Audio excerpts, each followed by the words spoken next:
Hello वांगशन lover, welcome back to my channel. अगर आप लोगों को मेरी स्टोरी पसंद आए तो वीडियो को लाइक और चैनल को सब्सक्राइब ज़रूर कर लीजिएगा। हमने पिछले पार्ट में सुना था कि वांग जी अपने दुश्मनों को मारते हुए डार्क फॉरेस्ट के अंदर एंटर हो गया। अंदर जाकर उसने देखा वहाँ पर डार्क क्वीन की कोई भी सेना मौजूद नहीं है, जिसे देख वो बहुत ज़्यादा हैरान था। तभी उसे विंग की आवाज़ सुनाई देती है, जिसे सुन वो उसकी ओर देखता है। विंग उसके आंखों के सामने खड़ा था, पर उससे बहुत ज़्यादा दूर। वो बिना कुछ सोचे विंग की तरफ बढ़ने लगा। वो विंग के पास पहुंच पाया था उससे पहले अचानक ही विंग वहां से गायब हो गया, जिसे देख वांग जी बहुत ज़्यादा हैरान था। वो कुछ सोच पाता उससे पहले तुरंत ही दूसरी ओर से विंग उसे बुलाने लगा। वांग जी फिर से बिना कुछ सोचे विंग की ओर बढ़ जाता है, पर उसके साथ फिर से वही हुआ। वो विंग के पास पहुंच पाता उससे पहले फिर से विंग वहां से गायब हो गया। अब उसे ये समझ नहीं आ रहा था कि विंग उसके सामने सच में खड़ा है या फिर वो विंग को इमेजिन कर रहा है। तभी उसे एक और विंग दिखाई देता है, जो कि नफरत भरी निगाहों से वांग जी को देखते हुए कह रहा था, लियान वांग जी, तुमने मुझे धोखा दिया है ना। तुमने मुझे साफ साफ सब कुछ झूठ कहा, यहाँ तक कि तुमने मुझसे झूठा प्यार का नाटक किया, सिर्फ अपने मकसद में कामयाब होने के लिए। तुम्हें जो चाहिए था तुम्हें मिल गया, इसीलिए तुमने मुझे मरने के लिए यहाँ पर छोड़ दिया। ये कहते हुए वो वहाँ से गायब हो गया। तभी उसे दूसरी ओर से एक और विंग बुलाता है, लियांजन प्लीज़ मुझे बचा लो, मैं मरना नहीं चाहता, प्लीज़ लियांजन। ये कहते हुए विंग बहुत ज़्यादा रो रहा था। अपनी आंखों के सामने ये सभी नज़ारा देख वांग जी कुछ समझ ही नहीं पा रहा था कि उसके साथ क्या हो रहा है। क्या वो सच में चीज़ों को इमेजिन कर रहा है या फिर कुछ और ही बात है। वो अपनी पावर को एक्टिव करने की कोशिश करता है, पर वो अपनी स्पिरिचुअल पावर का यहाँ पर बिल्कुल भी यूज़ नहीं कर पा रहा था। आखिर में उसने अपनी दोनों आंखों को बंद कर लिया और अपनी ध्यान को एक जगह केंद्रित करने लगा। उसे चारों तरफ से वैसे ही विंग की आवाज़ें सुनाई दे रही थी, पर वो उन सभी पर ध्यान नहीं देता। तभी वो स्पिरिट विंग का भेस लेकर वांग जी की तरफ बढ़ने लगा। वांग जी उस स्पिरिट के बढ़ने के साथ हवा को फील कर रहा था, जिससे उसे पता चल रहा था कि उसके पास कोई आ रहा है। वो स्पिरिट वांग जी के पास पहुंचकर उस पर हमला करता उससे पहले वांग जी ने तुरंत ही अपनी तलवार से उस पर वार किया, जिससे कि उस स्पिरिट के हाथ पर चोट लगा। वो दर्द से कराहते हुए अपनी नॉर्मल फॉर्म में फिर से वापस आ गया। वांग जी जब अपनी आंखें खोलकर देखता है तो उसके सामने एक पावरफुल स्पिरिट था, पर वांग जी बिना डरे उसके सामने खड़े होकर कहता है, बताओ विंग कहाँ पर है। तभी वो स्पिरिट बहुत ज़ोरों ज़ोरों से हंसते हुए कहता है, तुम्हें क्या लगता है तुमने मेरे इस मैजिक को तोड़ दिया तो तुम अपनी प्यारी वाइफ को बचाकर यहाँ से ले जाओगे? कभी भी नहीं। तुम अगर उसे ढूंढना चाहते हो सबसे पहले तुम्हें मुझे मारना होगा। ये कहते हुए वो वांग जी की ओर बढ़ने लगा। वांग जी उस पर हमला करने के लिए तैयार था, पर वो वांग जी के पास पहुंचने से पहले ही अचानक कहीं गायब हो गया, जिसे देख वांग जी बहुत ज़्यादा हैरान था। वो कुछ रिएक्ट करता उससे पहले वो स्पिरिट वांग जी के पीछे आकर उसके बैग पर वार करता है, जिससे वांग जी का बैग घायल हो गया। वांग जी तुरंत ही पीछे मुड़कर देखता है तो वहाँ पर कोई भी नहीं था। जंगल में अंदर की ओर जाते हुए वांग जी उस स्पिरिट को ढूंढने लगा, पर अंधेरे के वजह से वांग जी को सही से कुछ भी दिखाई नहीं दे रहा था। वो स्पिरिट वांग जी के पीछे के एक पेड़ के नीचे छुपकर ये सब देख रहा था। उस स्पिरिट के पास दो स्पेशल पावर थी। पहला इल्यूजन क्रिएट करना, जिसमें वो सामने वाले पर्सन के सबसे ज़्यादा भयानक सपने को सच की तरह दिखाता, या फिर वो उस पर्सन को उसी पर्सन को दिखाए जिससे कि वो सबसे ज़्यादा प्यार करता हो और उसे खोने से बहुत ज़्यादा डरता हो। और दूसरी स्पेशल पावर ये थी कि वो कहीं पर भी टेलीपोर्ट हो सकता है, पर ज़्यादा दूर नहीं। वो हमेशा ही ब्लैक फॉरेस्ट के अंदर ही रह पाएगा। वांग जी को उसे ढूंढते हुए देख वो स्पिरिट तुरंत ही टेलीपोर्ट होकर वांग जी के सामने आ गया, पर उससे कुछ ही दूरी में। वो वांग जी को देखते हुए कहता है, सेनापति लियान, क्या हुआ? क्या आप मुझे ढूंढ नहीं पा रहे? अरे मैं कब से तो यहीं पर खड़ा हूँ, क्या आपको दिखाई नहीं दे रहा? लगता है आपकी उम्र हो चली है इसीलिए दिखाई नहीं दे रहा। पता नहीं आप मुझे नहीं ढूंढ पा रहे तो अपने लोगों की रक्षा कैसे करोगे? ये कहते हुए वो फिर से हंसने लगा। वांग जी को उसे देख देख कर बहुत ज़्यादा गुस्सा आ रहा था। वो अपनी तलवार को लेते हुए उस स्पिरिट की ओर आगे बढ़ने लगा। वो उस पर हमला करता उससे पहले वो स्पिरिट फिर से वहाँ से गायब हो गया। ऐसे ही 2-3 बार उसने वांग जी के साथ किया, मानो जैसे वो वांग जी के साथ खेल रहा हो। वांग जी उसके लड़ाई के पैटर्न को समझ चुका था। वो स्पिरिट सिर्फ छुपकर ही वांग जी पर वार करता, वरना ऐसे तो वो उससे सामने से हरा भी नहीं सकता। वांग जी चुपचाप होकर वहीं पर खड़ा रह गया, जिसे देख वो स्पिरिट थोड़ा हैरान था, पर वो चुपचाप फिर से वांग जी की ओर बढ़ने लगा। वांग जी अपनी ओर बढ़ते हुए हवा को फील कर पता लगा पा रहा था कि वो स्पिरिट उससे कितना दूर है या फिर पास है। जैसे ही वो स्पिरिट वांग जी के पास उस पर हमला करने के लिए पहुंचा, वांग जी ने तुरंत ही अपने तलवार से उस पर वार किया, जिससे उस स्पिरिट का हाथ कटकर नीचे गिरा और वो राख में बदलकर हवा में मिल गया, जिसे देख उस स्पिरिट को बहुत ज़्यादा गुस्सा आया। वो स्पिरिट गुस्से से कहता है, तुम्हें क्या लगता है कि तुम मुझे हरा दोगे? कभी भी नहीं। मैं तो सिर्फ तुमसे अभी खेल रहा था, अभी देखो मैं तुम्हारे साथ क्या करता हूँ। ये कहते हुए वो फिर से वांग जी की तरफ बढ़ने लगा, पर वांग जी अपनी आंखों को बंद कर उससे लड़ रहा था। आखिर में वो स्पिरिट इतना ज़्यादा गुस्से में आ गया कि उसने अपने कई सारे क्लोन बना लिए और वो एक साथ वांग जी पे वार करता है। पर वांग जी अपनी आंखों को बिना खोले अपने स्वॉर्ड से उन सभी क्लोन को मार देता है। अब बचा सिर्फ वो स्पिरिट। वो बहुत ही गुस्से से वांग जी की तरफ बढ़ने लगा। वांग जी अपनी आंखों को बिना खोले उस स्पिरिट को भी मार देता है। उसके मरते ही चारों तरफ लगा हुआ मैजिकल बैरियर भी हट गया, जो कि उसे डार्क फॉरेस्ट के अंदर जाने से रोक रहा था। वांग जी अभी तक डार्क फॉरेस्ट के छोटे से हिस्से में ही खड़ा था, जहाँ पर भी बहुत ज़्यादा गोल गोल घूम रहा था। उसके हटते ही वांग जी डार्क फॉरेस्ट के अंदर की ओर जाने लगा। इस तरफ हम बाकी लोगों को देखते हैं। वह सभी स्पिरिट और डेमॉन्स के साथ लड़ रहे थे। वो लोग इतने ज़्यादा थे और इतने कम समय में उन्होंने बहुत सारे सोल्जर्स को मार दिया था। करीब 100 से भी ज़्यादा इंसान मारे गए थे। वो सभी उनसे लगातार लड़े जा रहे थे। तभी वहाँ पर जो डेमॉन्स थे वो सभी मिलकर मरे हुए इंसानों की लाश को खाने की कोशिश करने लगे, ताकि वो अपनी एनर्जी को और भी ज़्यादा बढ़ा पाए। पर बाकी सभी कल्टीवेटर और सोल्जर मिलकर मरे हुए लोगों की लाश को बचा रहे थे, जिसे देख वो अपने मरे हुए डेमॉन साथियों को भी खाने लगे, जिससे कि वो अपनी एनर्जी को बढ़ा पाए। जिसे देख कल्टीवेटर्स बहुत ज़्यादा हैरान थे, पर उन्हें खाते ही उन सब की पावर और भी ज़्यादा बढ़ गई, जिससे कि उन्हें लड़ने में और भी ज़्यादा दिक्कतों का सामना करना पड़ रहा था। पर वो सभी अपनी जी जान लगाकर उन सभी से लड़े जा रहे थे। अब हम इस तरफ वांग जी को देखते हैं। वो चलते हुए एक केव के सामने पहुंच गया, जिसके बाहर वो बीस्ट खड़ा था, जिसे देख वांग जी इतना तो समझ चुका था कि वो वही केव है और शायद यहाँ पर विहिंग भी हो सकता है। ये सोचकर वांग जी आगे की ओर बढ़ने लगा। वांग जी को आगे बढ़ते हुए उस बीस्ट ने भी देख लिया, जिसे देख वो भी एक इविल सी हंसी देते हुए कहता है, ओह, तो तुम भी आ गए। मुझे यकीन था कि तुम यहाँ पर ज़रूर पहुँचोगे और मुझे खुशी हुई कि तुम यहाँ पर पहुँच गए। अब मैं तुम्हें दिया हुआ अपनी प्रॉमिस को पूरा कर सकता हूँ, तो चलो किस बात की देरी है। ये कहते हुए वो अपने तलवार को निकालकर वांग जी की ओर बढ़ने लगा।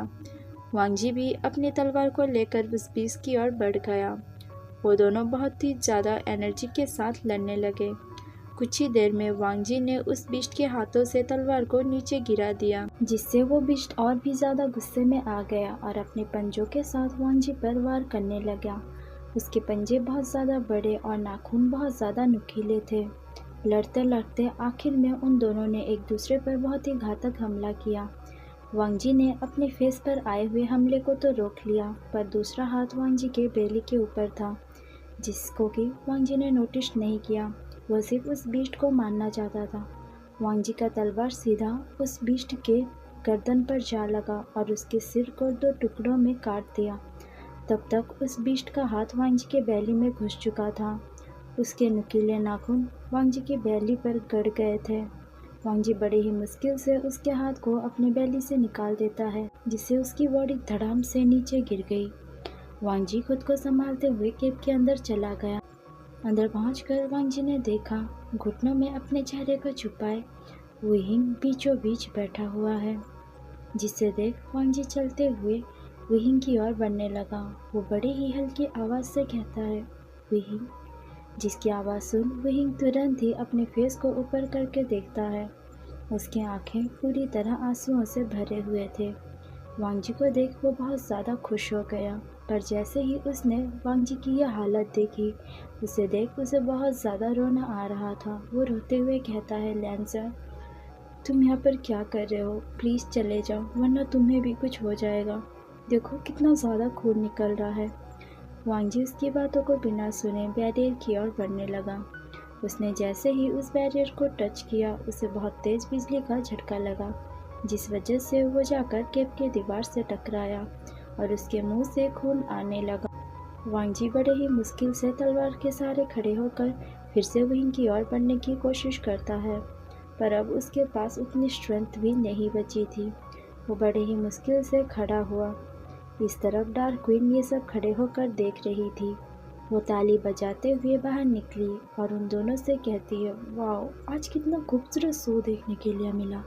मैंने एक्सपेक्ट नहीं किया था कि मुझे इतना ब्यूटीफुल शो मिलेगा। सिर्फ और सिर्फ तुम दोनों के लिए मुझे इतना अच्छा चीज़ देखने के लिए मिला। मैंने पहली बार देखा कि यहाँ पर इतने प्यारे लव बर्ड्स भी हो सकते हैं, मगर अफसोस तुम लोगों का मिलाप यहाँ पर नहीं हो सकता। पर हाँ, शायद हेवन में हो जाए। ये कहते हुए वो वहीं की ओर बढ़ने लगी। इस तरफ मून भी पूरी तरह रेड होने को था। वांगजी गुस्से से डार्क क्वीन को कहता है, तुम विशिंग से दूर रहो। ये कहते ही वांगजी ने ब्लड वॉमिट किया, जिससे देख विहिंग और भी तेज तेज रोने लगा। वो वांगजी से कहता है, लैंजान, प्लीज़ तुम यहाँ से चले जाओ, तुम्हारा जीना ज़रूरी है, मेरी बात सुन रहे हो ना? ये कहते हुए वो वांगजी को देखे जा रहा था, पर वांगजी उसकी एक भी बात नहीं सुनता। वो खड़े होकर बड़ी ही मुश्किल से विहिंग की ओर बढ़ने लगा। फ्यांग तियन धीरे धीरे चलते हुए विहिंग के पास ही जा रही थी। वो विहिंग के पास पहुंचती उससे पहले वांगजी विहिंग के सामने शील्ड होकर खड़ा हो गया, जिसे देख फ्यांग तियन अपनी एक छोटी सी पावर बॉल का यूज़ करते हुए वांगजी पर वार करती है, जिससे वांगजी फिर से जाकर केव के दीवार से जा टकराया, जिससे वो बहुत ज़्यादा इंजर्ड हो चुका था। अब उसकी बॉडी में हिलने तक की भी ताकत नहीं थी। वो उठने की कोशिश करता है, पर वो उठ नहीं पाता। वांगजी की इतनी बुरी कंडीशन को देख विहिंग रोते हुए फ्यांग तियन से कहता है, प्लीज़ प्लीज़ उसे जाने दो, तुम उसे ऐसे चोट मत पहुंचाओ, तुम जो कहोगी वो मैं मानूंगा, प्लीज़ उसे जाने दो। तुम मुझे मारना चाहती हो ना? लो, मैं तुम्हारे सामने हूँ, मार दो मुझे, पर प्लीज़ उसे जाने दो। ये कहते हुए वो बहुत तेज़ तेज़ रो रहा था। वांगजी अपनी खुली आंखों से विहिंग की तरफ ही देखे जा रहा था। वो विहिंग की तरफ हाथ बढ़ाते हुए उससे कुछ कहने की कोशिश करता है। वो बड़े ही हल्के से कहता है, नहीं नहीं विहिंग। पर वांगजी की ये आवाज़ विहिंग को सुनाई नहीं देती। विहिंग कहता है, लैंज़न, तुम चिंता मत करो, तुम ठीक हो जाओगे। ये कहते हुए वो बहुत ज़्यादा रो रहा था। तभी फ्यांग तियन विहिंग की तरफ देखते हुए कहती है, तुम्हें क्या लगता है तुम मेरे कैद में रहकर मुझसे ही सौदा कर सकते हो? कभी भी नहीं। मैं जब चाहूँ तुम्हारे साथ जो चाहूँ वो कर सकती हूँ। तुम्हें अगर मैं चाहूँ तो मार सकती हूँ, या फिर चाहूँ तो गुलाम बनाकर भी रख सकती हूँ। समझ में आया तुम्हें? विहिंग कहता है, प्लीज़ प्लीज़ मेरे लैंज़न को छोड़ दो, तुम्हें मेरे साथ जो करना है कर सकती हो। जिसे देख फ्यांग तियन कहती है, ठीक है, अब इतना गिड़गिड़ाना बंद करो। वैसे भी तुम्हारा हस्बैंड अब मेरे काम में दखल नहीं देने वाला, तो मैं उसे कुछ भी नहीं करूँगी, ठीक है? ये कहते हुए वो विहिंग की ओर देखता है। विहिंग एकटक वांगजी की ओर देखे जा रहा था। तभी उसने नोटिस किया वांगजी की धीरे धीरे दोनों आंखें बंद हो गई और उसके हाथों का हिलना भी बंद हो चुका था, जिसे देख विहिंग की आंखों से खामोशी से आंसू बहने लगे। वो बड़े ही मुश्किल से कहता है, लैंसन, उठो ना, मेरी तरफ देखो, मेरे से बातें करो। लैंसन, तुम सुन रहे हो ना? मेरी आवाज़ तुम्हें आ रही है ना लैंसन? पर लैंसन कुछ भी रिस्पॉन्स नहीं देता, जिसे देख उसके आंखों से आंसू का बहना भी रुक गया। वो अपने दिल में सिर्फ यही सोच रहा था, आखिर मेरी गलती क्या है? गॉड मुझे इतने ज़्यादा सज़ा क्यों दे रही है? मैं जिससे भी प्यार करता हूँ वो सभी मुझसे दूर चले जाते हैं। पहले मेरे फादर मदर, अब अभी लैंसियान भी। बताइए मैंने क्या गलती किया है। तभी फ्यांग तियान विहिंग की तरफ देखते हुए कहती है, ओफो, मुझे लगता है शायद तुम्हारा हस्बैंड मर गया, पर चिंता मत करो, तुम भी बहुत जल्दी उसके पास पहुंच जाओगी। फिर तुम दोनों जितना चाहो उतना एक दूसरे की केयर कर सकते हो।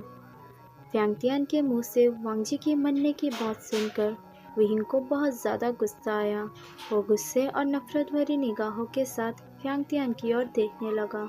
वो अपने दिल में कहता है, क्या लियांसन मर गया है? ऐसा कभी नहीं हो सकता, वो अभी भी जिंदा है। ये सोचकर वो फ्यांग तियान की ओर बढ़ने लगा। बढ़ते हुए वो अपने दिल में यही कह रहा था, यही वो पर्सन है जिसने मेरे लियांसन को घायल किया। मैं इसे नहीं छोड़ूंगा।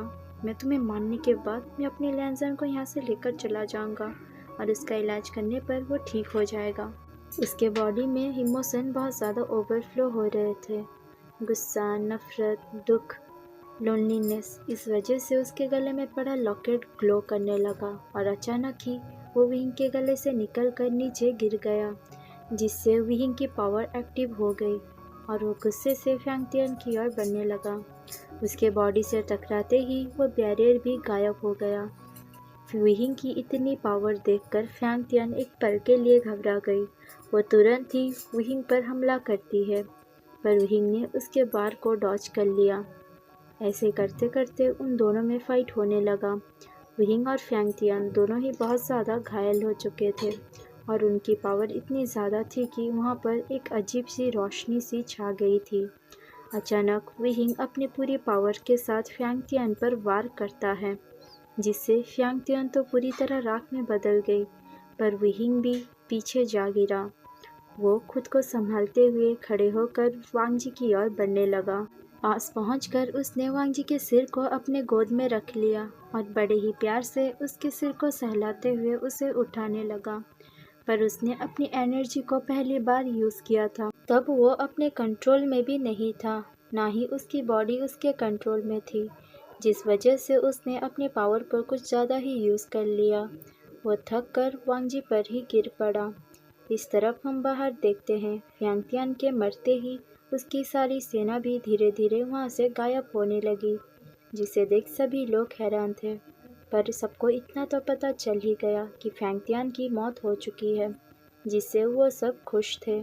धीरे धीरे पेड़ पौधे सब अपनी असली रूप में आ गए। वहाँ पर बहुत ज़्यादा अच्छी जड़ी बूटी थी, जो कि फ्यांग तियान के पावर की वजह से विषैले बन चुके थे, पर धीरे धीरे वो अपने नॉर्मल रूप में वापस आ गए।